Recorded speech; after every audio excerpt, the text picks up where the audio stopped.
तो स्वागत है दोस्तों एक बार फिर से। क्या हाल है आपके? आशा है आप सब लोग मस्त होगे, स्वस्थ होगे और ज़बरदस्त होगे। तो अभी का प्लान कुछ ऐसा है कि अभी टाइम हो रहा है 5:14 और तारीख है आज 17। तो अभी फ़िलहाल हम लोग ने सोचा है कि हम लोग जा रहे हैं गोपी तालाब के लिए। काफ़ी टाइम से सोच रहे थे कि यार गोपी तालाब भी घूम कर आते हैं। और मैं भी काफ़ी टाइम से सोच रहा था क्यों ना एक ऐसी सीरीज़ बनाई जाए जिसमें हम लोग भारत की जितनी भी ऐसी जगह जहाँ पर घूमने के लिए पब्लिक के लिए खुला हो, जितनी भी ऐतिहासिक जगह है यानी कि पुराने टाइम से है, जैसे हम जा रहे हैं गोपी तालाब, और ऐसी और 2-3 जगह है जहाँ आने वाले टाइम में आपको वीडियोस देखने को मिलेंगे। अभी फ़िलहाल हम लोग निकल रहे हैं गोपी तालाब के लिए।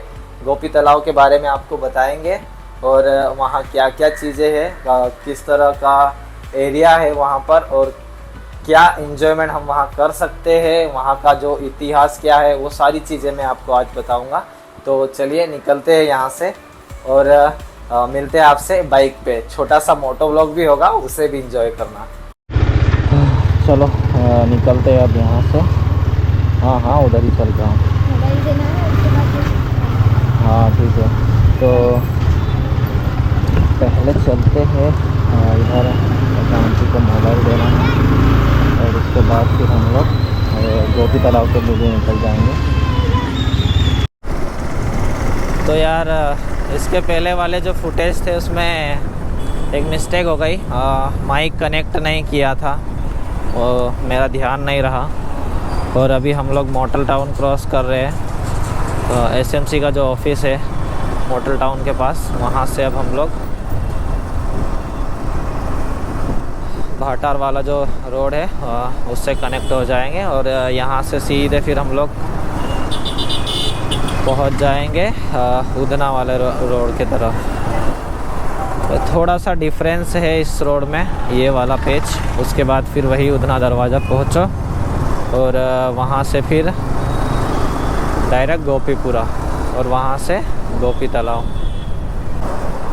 क्या ही बड़ी बड़ी बिल्डिंगें बन चुकी है यार। अब पहले यहाँ तो सब कुछ खाली हुआ करता था और अब देखो कितनी बड़ी बड़ी बिल्डिंगें बन चुकी है और ये सारा मार्केट एरिया है।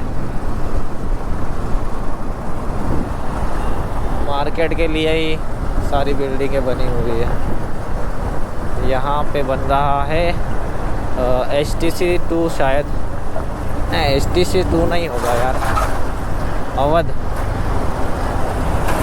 ये अवध वाले का है।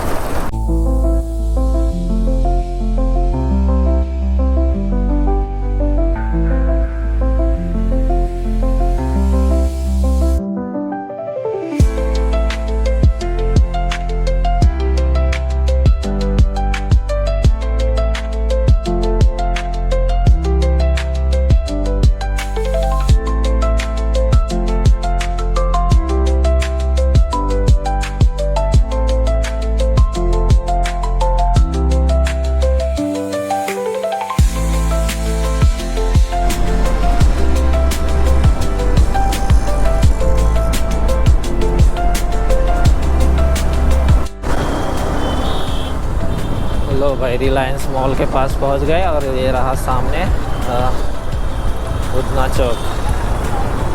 यहाँ से हम लोग सीधे अंदर चले जाएंगे। काफ़ी ट्रैफिक है यार इधर भी। और यहाँ से हम लोग सीधे अंदर जाएंगे गोपीपुरा के लिए।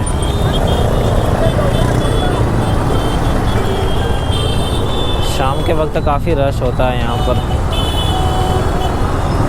लेकिन हम काफ़ी जल्दी पहुंच गए क्योंकि हमने लिया था थोड़ा शॉर्टकट वाला रास्ता। मैंने इसीलिए वो रास्ता लिया ताकि जल्दी पहुंच जाए। 10 से 12 मिनट लगे यहाँ पहुंचने में। और इधर काफ़ी सारे एक्वेरियम भी है, पेट शॉप भी है इसी रोड पे। डक के बच्चे, बतख। और ये रोड हमें सीधे छोटा बाज़ार से भी कनेक्ट करता है गोपीपुरा। और गोपी तालाब से भी कनेक्ट करता है। तो कभी भी याद रखना, अगर आपको गोपी तालाब आना है तो उड़ना दरवाज़ा से सीधे अंदर जाना और ये मेन रोड पकड़ लेना और इसे क्रॉस करते हुए मेन रोड पर चले जाना। वैसे तो अगर हमें एक और रास्ता अगर लेना है तो यहाँ से भी जा सकते हैं और आगे वो जो शेड वाला जो बिल्डिंग दिख रहा है ना, उसके आगे से भी एक रास्ता है, वहाँ से भी आप जा सकते हो, लेकिन वो काफ़ी सकरा है। बाइक वाले थोड़े जा सकते हैं और पैदल वाले जा सकते हैं।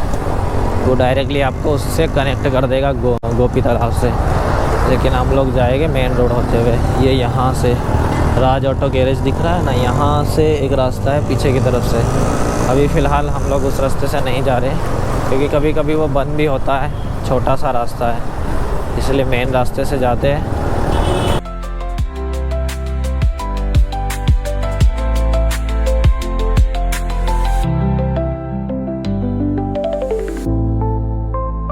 तो ये हम लोग पहुंच गए गोपीपुरा और यहाँ से थोड़ी सी दूरी पे वो जो बिल्डिंग दिख रही है वो पार्किंग है कार के लिए, और गोपी तालाब भी यहीं है, थोड़ा सा ही है, इसीलिए मैंने रॉन्ग साइड ले लिया, वरना उधर से घुमा कर लाता।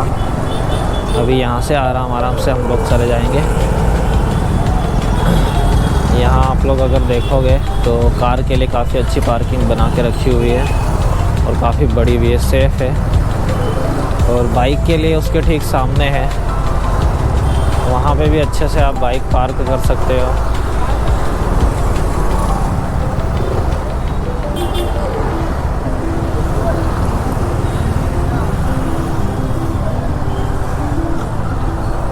यहाँ से अंदर की तरफ है पार्किंग।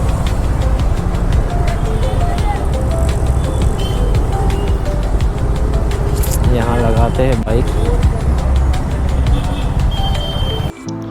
बाइक पार्क करने के बाद हम लोग चल देते हैं अंदर एंट्री के लिए, लेकिन एंट्री गेट पर ही हमारी हो जाती है चेकिंग। और उस चेकिंग में हेलमेट पे लगा हुआ था गोप्रो। तो पहले तो हम लोग आगे जा रहे थे, लेकिन फिर इन अंकल ने देख लिया कि हेलमेट पे लगा हुआ है गोप्रो, और गोपी तालाब के कंपाउंड में गोप्रो और DSLR मिररलेस कैमरे जैसी कोई भी चीज़ अलाउड नहीं थी। अगर मिले तो उस पर 200 रुपये फ़ाइन था। तो अभी का सीन कुछ ऐसा है कि दोबारा एंट्री ले रहे हैं। यहाँ पीछे चेकिंग हो रही थी। पहली चेकिंग में तो हम लोग निकल गए, लेकिन फिर जो गोप्रो लगा था ना हेलमेट पे, तो यहाँ का अभी ऐसा है कि कोई भी कैमरा जो हो, चाहे गोप्रो हो DSLR हो, वो अलाउड नहीं है, फ़ोन अलाउड है। तो हम लोग गए थे बाहर, हम लोग गए थे बाहर रखने के लिए, तो दोबारा आए, फिर से बैग चेक किए। मतलब जितनी बार आप बाहर जाओगे बैग चेक करवाना ही पड़ेगा। अब आगे बढ़ते हैं और टिकट लेते हैं और फिर अंदर एंट्री लेते हैं। पहले लेना है टिकट।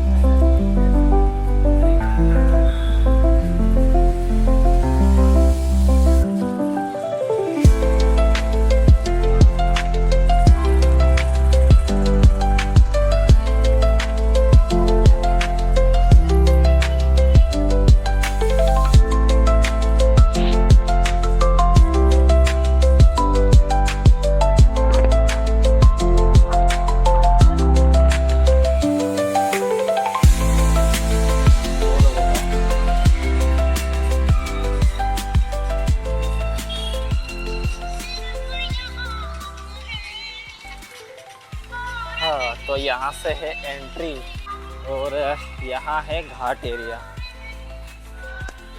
यहाँ से तो हमने ले लिया है एंट्री। अब सबसे पहले इस साइड जाते हैं, चल। तो हमने एंट्री ले ली है, 30 रुपये पर पर्सन टिकट है, और एडल्ट के लिए और चाइल्ड के लिए 15 रुपये है। हमने 2 टिकट लिए, 2 लोग हैं। इस साइड देखेंगे अगर हम तो घाट एरिया है, यानी कि जो तालाब है गोपी तालाब, जिसके नाम से जगह फेमस है, वो है। और इसी के किनारे से होते हुए हम लोग अब आगे बढ़ते हैं। वीकडेज में दोस्तों यहाँ ज़्यादा भीड़ वगैरह नहीं थी, लेकिन वीकेंड में काफ़ी ज़्यादा भीड़ होती है। अगर आपको शांति पसंद है तो वीकडेज में आना। यहाँ का एम्बियंस इतना शांत है कि आपका मन बिल्कुल शांत हो जाएगा और यहाँ के नज़ारे आपका मन मोह लेंगे।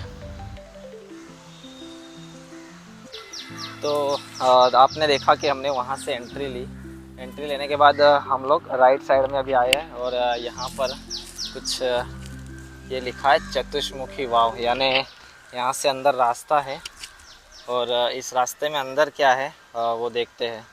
चतुष्मुखी वाव एक गुजराती और संस्कृत शब्द से बना हुआ है जिसका अर्थ है चारों दिशाओं से प्रवेश किया जाने वाला कुंड। यह कुंड दोस्तों लगभग 300 वर्ष पुराना है, लेकिन जब हमने इसमें प्रवेश किया तो यहाँ पानी तो नहीं था, लेकिन लोगों के द्वारा फैलाई हुई गंदगी ज़रूर थी। पता नहीं क्यों दोस्तों, लेकिन लोग जो है ना हमारे इतने अमूल्य धरोहर की चिंता नहीं करते और ना ही इसकी कद्र करते हैं। चतुष्मुखी वाव के अंदर हमने एंट्री ली और यहाँ पर बनी है एक बावड़ी, यानी कि एक छोटा सा कुंड टाइप है और यहाँ पर लिखा हुआ है कि ये लगभग 300 साल पुरानी है।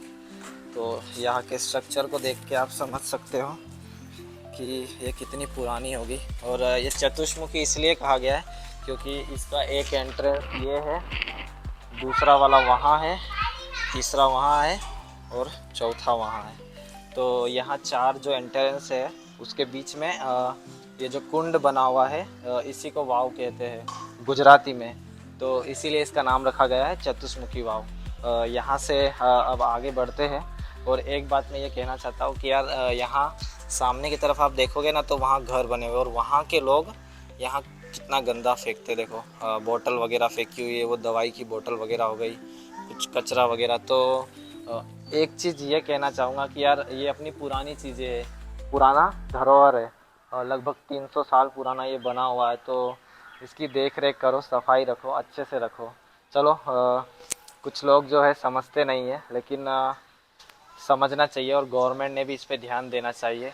यहाँ फेंसिंग वगैरह की है, बड़ी बड़ी दीवारी बनाई हुई है, काफ़ी ऊंची ऊंची दीवार, लेकिन फिर भी जो कहते हैं ना कि लोग होते हैं कुछ गंदे करने वाले, वो कभी नहीं सुधरेंगे। हम लोग आगे एक्सप्लोर करते हैं, यहाँ से आगे की तरफ बढ़ते हैं, काफ़ी अच्छा है। आज इस व्लॉग में हम आपको यहाँ की सभी जगह घुमाएंगे, लेकिन उसके पहले हम जानेंगे कि यहाँ का इतिहास क्या है। गोपी तालाब, जिसे गोपी झील भी कहा जाता है, सूरत शहर के गोपीपुरा इलाके में स्थित है। यह एक ऐतिहासिक झील है। इसका निर्माण लगभग 1510 ईस्वी में मलिक गोपी ने करवाया था, जो गुजरात सल्तनत के दौरान सूरत के एक धनी व्यापारी और राज्यपाल थे। 2012 में सूरत नगर निगम द्वारा झील का जीर्णोद्धार किया गया और आसपास के क्षेत्र को एक मनोरंजक सुविधा के रूप में पुनर्विकास किया गया। मलिक गोपी ने 1516 में जल भंडारण के लिए इस कृत्रिम झील का निर्माण कराया था। उनके द्वारा विकसित क्षेत्र को उनके सम्मान में गोपीपुरा कहा जाता है। गोपी तालाब को सूरत के इतिहास और विकास में एक महत्वपूर्ण भूमिका निभाने के लिए जाना जाता है। यह झील सूरत शहर के केंद्र में स्थित है। यह एक लोकप्रिय पर्यटन स्थल भी है, जहां सप्ताह के 7 दिन भीड़ लगी रहती है।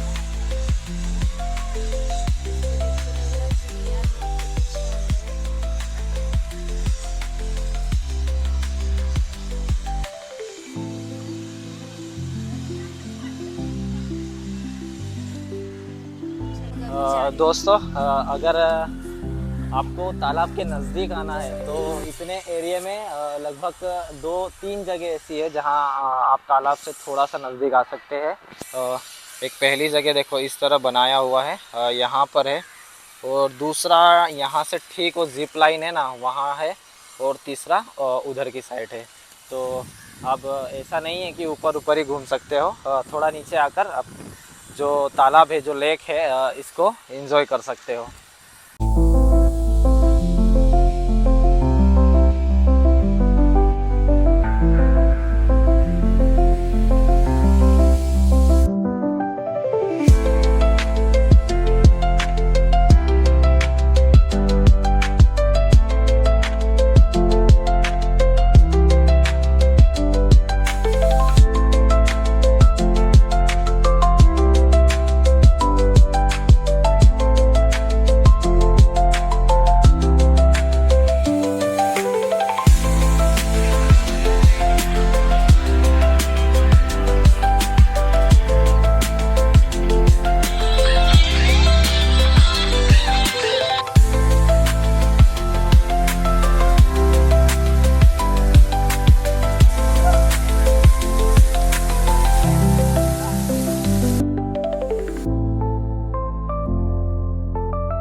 तो चतुर्मुखी कुंड से निकलने के बाद हम लोग थोड़ा सा आगे आए और यहाँ पर एक प्यारा सा हमें फाउंटेन दिखा। यहाँ पर हम लोग रुके हैं। यहाँ पर रुककर आप लोग फोटो वगैरह भी खिंचवा सकते हो। फोटो वगैरह खिंचवाने के बाद यहाँ आसपास पूरे राउंड में वॉकिंग स्ट्रीट बनी हुई है। तो अगर आप मॉर्निंग में आते हो, मॉर्निंग वॉक करते हो, या फिर इवनिंग में आते हो, इवनिंग वॉक करते हो, तो इवनिंग वॉक करने के बाद आप लोग यहाँ बैठ सकते हो। काफ़ी अच्छी जगह बनाई हुई है बैठने के लिए। आप यहाँ आराम करो, बैठो और इस फाउंटेन का मज़ा लो। हमने भी यहाँ बैठकर फाउंटेन का मज़ा लिया और अब यहाँ से हम लोग आगे बढ़ते हैं और आगे एक्सप्लोर करते हैं कि यहाँ और क्या क्या जगह है और आपको भी दिखा दे।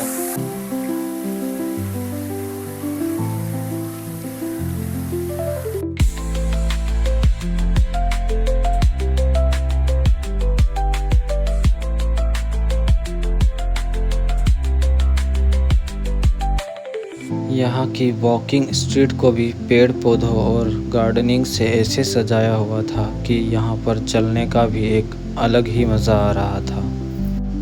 पेड़ों से आती हुई चिड़ियों की चहचहाट और स्पीकर पे बजते वो 90s के सॉन्ग एक अलग ही एक्सपीरियंस दे रहे थे।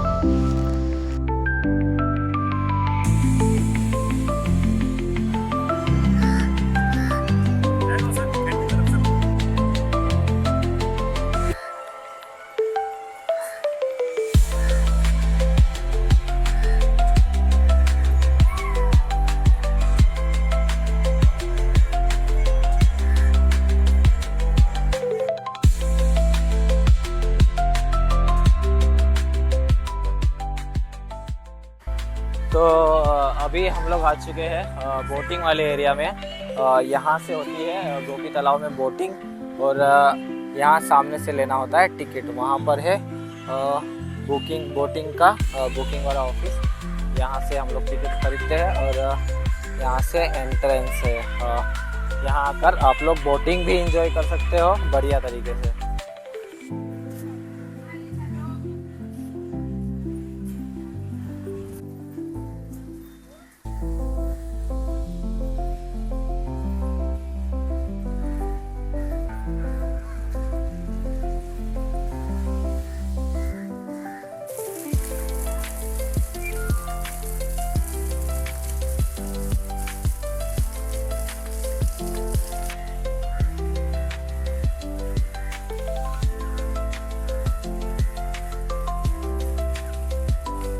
बोटिंग वाले एरिया से निकलने के बाद वहाँ एक गेट आया पास में ही। हम लोग थोड़ा आगे आए और यहाँ पर है डायमंड जोन, यानी कि एक डायमंड का आकार का आपने अभी देखा वीडियो, डायमंड के आकार का फाउंटेन बना हुआ है।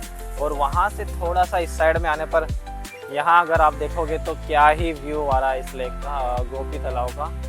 बहुत ही शानदार और मेस्मराइजिंग सा व्यू है। रात में काफ़ी लाइटिंग वगैरह भी यहाँ पर चालू हो चुकी है, बहुत सारी लाइट्स है। उसकी वजह से जो रिफ्लेक्शन लाइटों का तालाब के अंदर पड़ रहा है ना, वो देखने में काफ़ी खूबसूरत सा लग रहा है। बहुत ही शानदार सा व्यू दे रहा है। तो अब हम यहाँ से आगे की तरफ जाएंगे तो वहाँ से जिप लाइन के लिए जाने के लिए रास्ता है। और थोड़ा पास में आना, कैमरामैन पास में आओ। अगर आप यहाँ से देख पा रहे होगे तो वहाँ सामने एक डक है, डक का स्टेचू बना हुआ है। वहाँ पर अगर आप देखो तो वहाँ लाइट जल रही है। हम लोग वहाँ पर भी जाएंगे और वहाँ से घूमने के बाद हम लोग वापस एग्ज़िट की ओर चले जाएंगे। यहाँ पर अगर आप देखोगे तो यहाँ पर जिप लाइन जो आती है उसका एग्ज़िट है और यहाँ से सामने की तरफ एक टावर बना हुआ है, वहाँ से एंट्रेंस है। यानी कि वहाँ से जिप लाइन शुरू होती है और यहाँ पर आकर एंड हो जाती है। और ये जो सीन देख रहे हो आप, क्या ही शानदार लग रहा है। बढ़िया से सिनेमैटिक्स एंजॉय करो, फिर आपसे आगे मिलते हैं।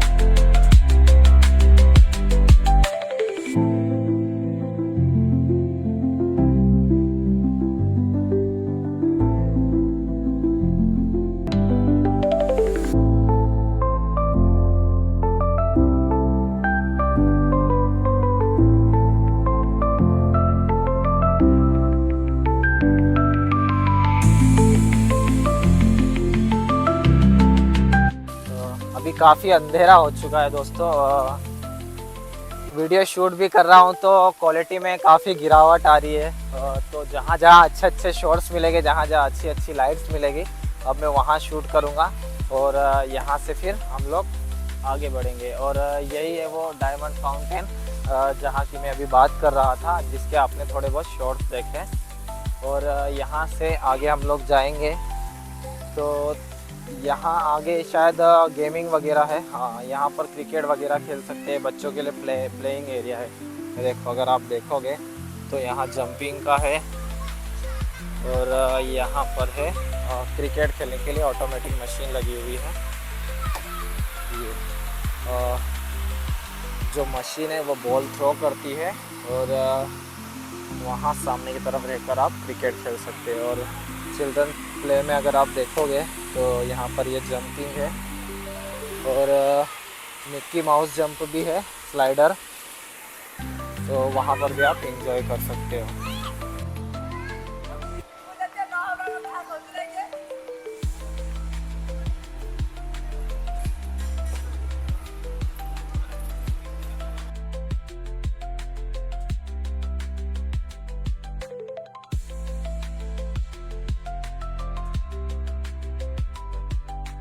एक इन्फॉर्मेशन ज़िप लाइन के बारे में और मैं बताना चाहूँगा कि अगर आप यहाँ आ रहे हो तो कैश कैरी करना। कुछ जगह पे ऑनलाइन तो हो जाता है, लेकिन ज़िप लाइन हो गया, बोटिंग हो गया, यहाँ पर आपको कैश ही देना होगा। और एंट्रेंस में भी आपको कैश ही देना होगा।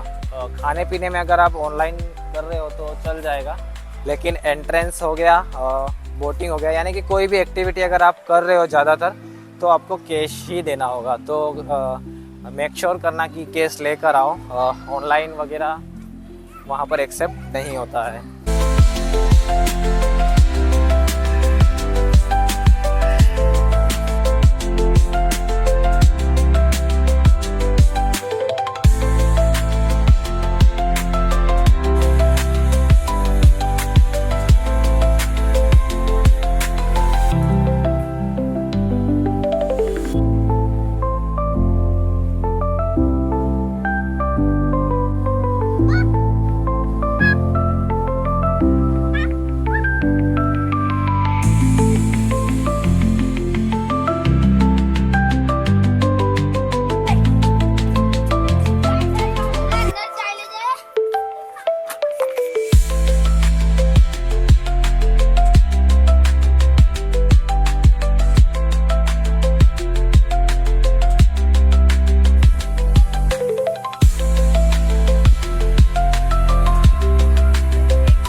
अब हम आ चुके हैं यहाँ के कुछ फाइनल डेस्टिनेशन पे, यानी कि अब हम यहाँ से वापस जाने वाले हैं। वैसे तो हम घूम कर जाएंगे, लेकिन आगे गार्डन एरिया है और वही जिप लाइन एरिया है।